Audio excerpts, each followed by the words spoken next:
அனைவருக்கும் வணக்கம். தொடர்ந்து ஆதரவளித்து வரும் அனைத்து அன்புலங்களுக்கும் மிக்க நன்றி. எடப்பாடி பழனிசாமி இப்தார் நோன்பு நிகழ்ச்சியில் எம்ஜிஆருடைய வரிகளை சொல்லி அந்த பேசியிருக்கார். அங்கே இருக்கிறவங்க எல்லாருமே ஸ்டன் ஆகிட்டாங்க.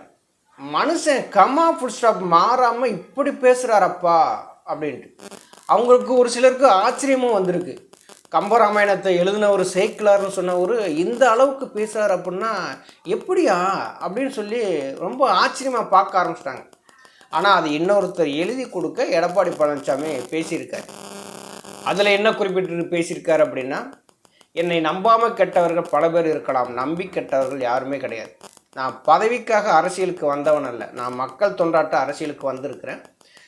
புரட்சித் தலைவர் எம்ஜிஆர், புரட்சித் தலைவி அம்மா அவர்கள் மாதிரி நான் சிறுபான்மை மக்களுடைய பாதுகாவலனாக இருப்பேன் அப்படின்னு சொல்லி பேசியிருக்காரு. இதுதான் அங்கே மிகப்பெரிய ஆச்சரியத்தை உண்டு பண்ணது. எல்லாரும் சிரிக்க ஆரம்பிச்சிருக்காங்க. இருந்தாலும் இந்த சிரிப்பை இந்த இடத்துல நம்ம வெளிக்காட்டக்கூடாதுன்னு சொல்லிட்டு மனசுக்குள்ளேயே வச்சுக்கிட்டாங்க. நம்பாமல் கெட்டவர்கள் பல பேர் இருக்கலாம், நம்பி கெட்டவர்கள் யாருமே இல்லை அப்படின்னு சொல்கிறார் இல்லையா, அது உண்மையிலேயே ஏற்றுக்கொள்ளக்கூடியது தான். அது என்னை பொறுத்தளவில் அதை நான் ஏற்றுக்கிறேன். எடப்பாடி பழனிசாமியை நம்பி கெட்டவங்க யாருமே கிடையாது. இதை ஏன் நம்பி கெட்டவர்கள் யாருமே இல்லை அப்படிங்கிறப்போ, அதிமுகவில் எடப்பாடி பழனிசாமி தான் பொதுச் செயலாளர் வரணும்னு சொல்லிவிட்டு எல்லாரும் போர்க்கொடி தூக்குனாங்கல்ல. அதிமுகவுடைய சட்ட விதிகளை மாற்றும் போது எல்லாருமே மௌனியாக இருந்தாங்கல்ல. ஒரு தொண்டன் தலைமை பொறுப்பை தேர்ந்தெடுக்க முடியாத அளவுக்கு சட்ட விதிகளை மாற்றினார்ல. ஒரு தொண்டன் தலைமைக்கு போட்டியிடணும்னா 10 மாவட்ட செயலக முன்மொழியை, 10 மாவட்ட செயலக வழிமொழியை, 5 வருடம் தலைமை கழக நிர்வாகிகளாக இருக்கணும், அதுக்கப்புறம் 10 ஆண்டுகள் கழகத்தில் உறுப்பினராக இருக்கணும்னு சொல்லும் விதியை மாற்றும் போது எல்லாரும் வாய் மூடி மௌனியாக இருந்தாங்கல்ல. அவங்க எல்லாருமே எடப்பாடி பழனிசாமியை நம்பினாங்க. அந்த நம்பினதுக்காக எடப்பாடி பழனிசாமி எல்லாத்துக்கும் செட்டில்மெண்ட் பண்ணிட்டார். அதிமுகவுடைய சட்ட விதிகளை எடப்பாடி பழனிசாமி மாற்றும் போதும், அதிமுகவை சீரழிக்கும் போதும், அதிமுகவை நிலகுலைய செய்யும் போதும், அதிமுகவை மிகப்பெரிய பிளவை எடப்பாடி பழனிசாமி உருவாக்கும் போதும் எல்லாரும் பார்த்து வேடிக்கை பார்த்துக்கிட்டு இருந்த எல்லாத்துக்கும் எடப்பாடி பழனிசாமி செஞ்சால் இதெல்லாம் நல்லா இருக்குன்னு சொன்னாங்கல்ல, அவங்களுக்கு எல்லாத்துக்குமே எடப்பாடி பழனிசாமி செஞ்சுருக்காரு. என்ன செஞ்சுருக்காரு அப்படின்னா, நம்ம எல்லாருமே மீடியாக்கள் எல்லாருமே வெளியில் பார்த்துருப்போம், பேசியிருப்போம். எல்லா அரசியல் விமர்சகர்கள், அரசியல்வாதிகள் எல்லாருமே பேசினாங்க. கூவத்தூரில் பணமும் தங்கமும் அதிகமாக கைமாறுச்சு அப்படின்னு சொன்னாங்க இல்லையா. அதே மாதிரி தான் இங்கே செயற்குழு பொதுக்குழு உறுப்பினர்களுக்கு எடப்பாடி பழனிசாமி என்னென்ன செஞ்சாரோ அதுக்கு பூரா கை கட்டி வேடிக்கை பார்த்தவங்களாக்குமே செட்டில் பண்ணிட்டாங்க. எடப்பாடி பழனிசாமி நம்பினதுனால தான் இவங்களுக்கு எல்லாமே செட்டில் ஆகிருக்கு. எல்லாம் டாப் அப் கார்டு தானே. காசு தாங்க ஒரு மனுஷனுடைய தரத்தையே உயர்த்துது அப்படின்னா அதுக்கு மிகப்பெரிய உதாரணம் எடப்பாடி பழனிசாமி தான். காசு இருக்குது, பணம் இருக்குது, நான் எதை வேணாலும் செய்வேன், யாரும் எதையும் கேட்கக்கூடாது, என்னை நம்பி வந்தால் உங்களுக்கு இதை செய்வேன், நீ என்னை நம்பி வர்றியா, உனக்கு 1 கோடி ரூபா பணம் தர்றேன், நீ நம்பலையா, உனக்கு 5 பைசா கூட தரமாட்டேன், அப்படி நம்பி போனவங்களுக்கு எல்லாமே செட்டில்மெண்ட் பண்ணியிருக்காரு எடப்பாடி பழனிசாமி. இதை நான் சொல்லலை, அரசியல் விமர்சகர்களும் அரசியல்வாதிகளும் ஒவ்வொரு டிவி நிகழ்ச்சிகளும் விவாத நிகழ்ச்சிகளும் பேசும்போதெல்லாம் இதெல்லாம் நடந்திருக்குன்னு சொல்லியிருக்காங்க. அதை தான் நான் இப்போ சொல்கிறேன். சும்மா ஓசியாக போய் யாருமே யாருக்கும் யாரும் ஆதரவு கொடுக்க மாட்டாங்க. எதிர்பார்ப்பு இல்லாமல் ஆதரவு கொடுக்கக்கூடிய ஆளுக்கு இங்கே யாரும் இருக்காங்களா? ஒருத்தர் சொல்லுங்கள் பார்ப்போம். எதிர்பார்ப்பு இருக்கும்.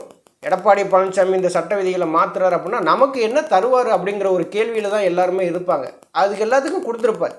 அதைத்தான் எடப்பாடி பழனிசாமி சொல்கிறாரு, என்னை நம்பி வந்தீங்க, உங்களுக்கு இதையெல்லாம் நான் செஞ்சுருக்கேன், அதனால் கடைசி வரைக்கும் என்னை நம்புங்க, எப்படியாவது என்னுடைய காலத்திலேயே அதிமுகவை குழி தோண்டி புதைச்சிட்றேன் அப்படின்னு சொல்லியிருக்காரு. அதற்கடுத்து என்ன சொல்கிறாரு, நான் பதவிக்காக அரசியலுக்கு வந்தவன் அல்ல அப்படின்னா, முழுக்க எடப்பாடி பழனிசாமி பதவிக்காக மட்டும்தான் அரசியலுக்கு வந்தார். எந்தெந்த இடங்களெல்லாம் இடைவெளி கிடைக்குதோ அந்த இடங்களெல்லாம் உள்ளே புகுந்து அந்த பதவி சுகத்துக்காக மட்டுமே எல்லாத்தையுமே செய்தவர் தான் எடப்பாடி பழனிசாமி.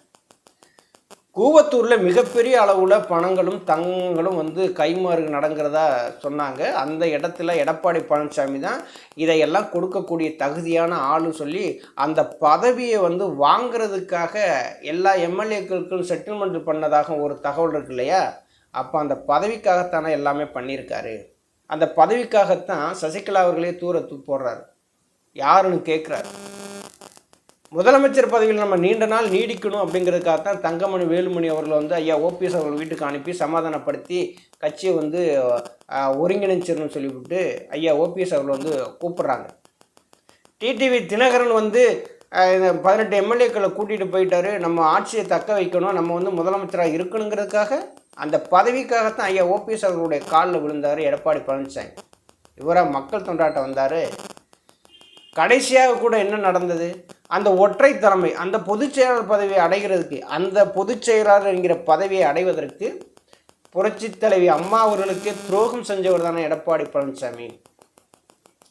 அந்த பொதுச் செயலாளர் பதவியை அடைவதற்கு எம்ஜிஆர் கொடுத்த சட்ட விதிகளை மாற்றி எம்ஜிஆருக்கே துரோகம் பண்ணுறவர் தானே எடப்பாடி பழனிசாமி. 4.5 ஆண்டு காலம் ஆட்சி நடத்துறதுக்கு ஐயா அவர்களுடைய கையை பிடிச்சி கட்சியை வந்து ஒருங்கிணைத்து இப்போ ஐயா அவர்களையே வந்து செயற்குழு பொதுக்குழு கூட்டி கட்சியை விட்டு நீக்கிறாரு அப்படின்னா அந்த ஒற்றை தலைமைக்கு ஆசைப்பட்டதானே, அந்த பதவிக்கு ஆசைப்பட்டதானே. முதலமைச்சர் வேட்பாளராக எடப்பாடி பழனிசாமி தான் இருக்குன்னு சொல்லி நீங்கள் அறிவிச்சிருங்கண்ணே அப்படின்னு ஐயா காலில் கும்பிட்டு விழுந்தது யாருக்கு தெரியாது.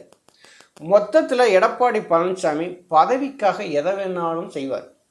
ஒருத்த கையை பிடிச்சி எந்த எல்லைக்கும் எடப்பாடி பழனிசாமி பதவிக்காக எதை வேணாலும் செய்வாருங்கிறது அவர் கடந்த கால துரோக வரலாறே அதுக்கு ஒரு சான்றாக இருக்குது. இவர் வந்து நான் பதவிக்காக அரசியலுக்கு வரலன்னு சொல்ல முடியுமா? எம்ஜிஆர் கொடுத்த விதியை மாற்றி பொதுச்செயலாளர் பதவியை அபகரித்து கட்சியை பிளவுபடுத்தி தொண்டர்கள் வந்து கொடி பிடிக்கவும் கோஷம் போடவும் இது நோட்டீஸ் ஓட்டவும் தான் லாய்க்கு அப்படிங்கிற அளவுக்கு கொண்டு வந்து கட்சியை சீரழித்தது எல்லாமே எடப்பாடி பழனிசாமி அந்த பொதுச் செயலாளர் என்கிற பதவியை அபகரிக்கிறதுக்காக தானே. அப்போ இது வந்து நான் பதவிக்காக நான் வரல, மக்கள் தொண்டாட்டம் வந்தேன் அப்படின்னா மக்கள் தொண்டாட்டம் எங்கே நீங்கள் வந்தீங்க? 4.5 ஆண்டு காலம் முதலமைச்சராக இருந்து மக்களுக்கு திட்டங்களை கொடுத்துட்டு அது மக்கள் தொண்டாட்டம் வந்தோம்னு அர்த்தமா? நீங்கள் முதலமைச்சர்னு சொல்லி மக்கள் உங்களை தேர்ந்தெடுக்கலை. புரட்சித் தலைவி அம்மா அவர்கள் தான் முதலமைச்சர்னு சொல்லி மக்கள் வந்து எம்எல்ஏக்களை தேர்ந்தெடுத்து பெரும்பான்மை மக்களை வந்து அனுப்புனாங்க அதிமுகவில் இருந்து. இப்போ எடப்பாடி பழனிசாமி வாய் கூசாமல் பேசுகிறார் பாருங்களேன். நான் வந்து சிறுபான்மை மக்களுக்கு பாதுகாவலனாக இருப்பேன் அப்படின்னு சொன்னார் இல்லையா? நேற்று வரைக்கும் பிஜேபியோட கூட இருந்தவர் தான். பிஜேபி கொண்டு வந்த திட்டங்கள் எல்லாத்தையுமே வந்து ஆதரித்தவர் தான். சிறுபான்மையினருக்கு எதிராக சிஏஏ வரும்போது கூட அதையும் ஆதரித்தவர் தான் எடப்பாடி பழனிசாமி முதலமைச்சராக இருந்து. இப்போ திடீர்னு விலகி வந்துட்டு தன்னை யோக்கியனா காமிச்சுக்கணும்னா எந்த சிறுபான்மை மக்கள் நம்புவாங்க? நீ கடந்து வந்த வரலாறு எல்லாமே வந்து துரோகத்தினுடைய வரலாறு தான். அந்த வரலாறை பூரா மறைச்சிட்டு எங்களுக்கு பாதுகாவலனாக இருக்கே அப்படின்னு சொன்னால் சிறுபான்மை மக்கள் ஏற்றுக்குருவாங்களா? எஸ்டிபிஐ கட்சியோட கூட்டணி வச்சுட்டா சிறுபான்மை மக்கள் பூரா ஓட்டு போட்டு தேர்ந்தெடுத்துருவாங்களா? அப்போ எடப்பாடி பழனிசாமி போகிற இடங்களில் எல்லாமே வந்து பொய்யை தவிர்த்து வேறு எதுவுமே பேச மாட்டேங்க. நான் அழுத்தி நான் சொல்லிகிட்டே இருக்கேன். ஒவ்வொரு இடங்கள்லையுமே நான் வீடியோ பேசும்போது நான் இதை சொல்லிகிட்டே இருக்கேன். ஒரு பொய்யை அழுத்தி சொல்ல அது உண்மையாகிரும் அப்படின்னு சொல்லி எடப்பாடி பழனிசாமி நினைக்கிறாரு. பொய் தகரம் மாதிரி தான், உண்மை வந்து தங்கம் மாதிரி. ஆனால் எடப்பாடி பழனிசாமிக்கு அது புரியறதில்ல. தன்னிட்ட எல்லாரும் இருக்கிறாங்க, செயற்குழு உறுப்பினர்கள் இருக்காங்க, பொதுக்குழு உறுப்பினர்கள் இருக்கிறாங்க, மாவட்ட செயலர்கள் எல்லாருமே இருக்கிறாங்க. கட்சி கொடி சின்ன எல்லாமே எடப்பாடி பழனிசாமிகிட்டே இருக்கட்டும். எதற்கு 2024 நாடாளுமன்ற தேர்தலில் தோக்கணும்? அவர் தலைமையில் நடந்த தேர்தலே ஒரு சான்று இல்லையா? எதுக்கு விக்கிரவாண்டி இடைத்தேர்தலையும் ஈரோடு கிழக்கு இடைத்தேர்தலையும் புறக்கணிக்கணும்? அதிமுகங்கிற கட்சியை தோல்வியை நோக்கி கொண்டு போகிறதுக்கு மிகப்பெரிய பங்காற்றியவர் எடப்பாடி பழனிசாமி. அதிமுகவுடைய வாக்குகளை மெல்ல மெல்ல திமுகவுக்கு கொண்டு போய் சேர்க்கறதுக்கு பெரும்பாடுபடுறாரு. அதனால தான் 2 இடைத்தேர்தலுமே போட்டியிடாமல் போயிட்டார். இப்போமே வந்து சூரியனுக்கு ஓட்டு போடுறதுக்கு நம்ம பழக்கப்படுத்திடுவோம், இரட்டை இலைக்கு யாரும் ஓட்டு போட வேணாம் அப்படின்னு சொல்லி நினைக்காரு. இரட்டை இலை சின்னம் வேணும்னு சொல்லிவிட்டு மறு ஆய்வு மனு கூட பண்ணுறாரு. இப்படிப்பட்ட ஆட்களை வந்து எந்த தொண்டன் நம்புவான்? கொஞ்சம் யோசிச்சு பாருங்கள். இதில் சொல்கிறாரு, நம்பாமல் கெட்டவர்கள் பல பேர் இருக்கலாம், நம்பி கெட்டவர்கள் யாருமே கிடையாது அப்படின்னா. உங்களை பொறுத்தளவில் காசு வாங்கிட்டு ஜால்ரா போட்டுக்கிட்டு கூஜா தூக்கிட்டு இருக்கிறவங்க தான் உங்களை நம்பி இருப்பாங்க. அவங்கள வந்து எடப்பாடி பழனிசாமி கைவிட மாட்டார். அதான் வந்து நம்பி கெட்டவர்கள். என்னை நம்பி நீங்கள் வர்றீங்களா, உங்களுக்கு காசு பணம் தர்றேன், எது வேணாலும் செய்கிறேன், நான் சொல்கிறது பூரா கோஷம் போடுங்க, வாழ்க கோஷம் போடுங்க அப்படின்னு சொல்கிறதுக்கு ஒரு நம்பி வர்றவங்களை அவர் வந்து கெடுத்தது கிடையாது. அதுதான் இங்கே நடக்குது. நன்றி, வணக்கம்.